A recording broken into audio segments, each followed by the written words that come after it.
বেঁচে উঠুক আরেকবার। জুলাইয়ের ঘোষণাপত্র দিয়ে দাও, দিতে হবে। এই দিনে এদেশের 18 কোটি মানুষ মুক্তি পেয়েছিল, ঠিক না? তাদের জন্য আমরা দোয়া করি এবং তাদের পুনর্বাসন চাই। অবিলম্বে এই 2000 মানুষের যারা খুন করেছিল এই খুনিদের শনাক্ত করে, যাদের বিরুদ্ধে মামলা হয়েছে এই তাদের বিচার করে অবিলম্বে ফাঁসির ব্যবস্থা করতে হবে। অবিলম্বে এই সব 2000 শহীদ পরিবার এবং যারা পঙ্গু হয়েছেন, দৃষ্টিহীন হয়েছেন, হাত পা নাই, সকলের দায়িত্ব রাষ্ট্রকে অবিলম্বে নিতে হবে। প্রিয় ভাইরা, আমরা শুনতে পাই আবার সেই ফ্যাসিস্টরা, এমনকি সেনাবাহিনীর ভিতরেও জনগণ সেনাবাহিনী অফিসার সাদিক উনি ট্রেনিং দিয়েছেন। আজকে ষড়যন্ত্র হচ্ছে, আন্তর্জাতিক এবং দেশীয় ষড়যন্ত্র। এই ফ্যাসিস্ট আবার আসতে চায়।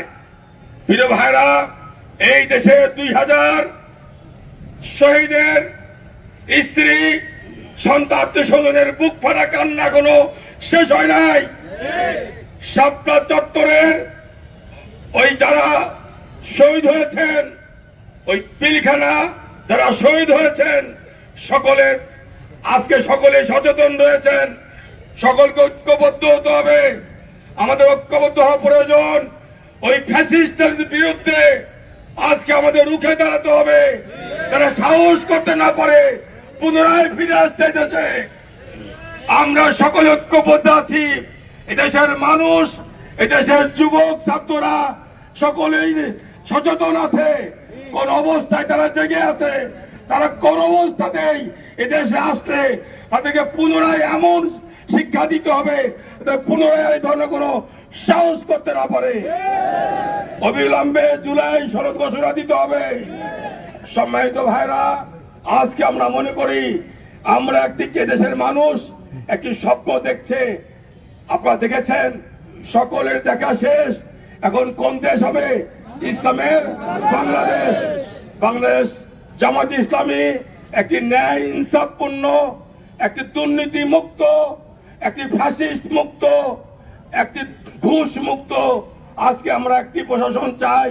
এমন একটি রাষ্ট্র আমরা চাই তো?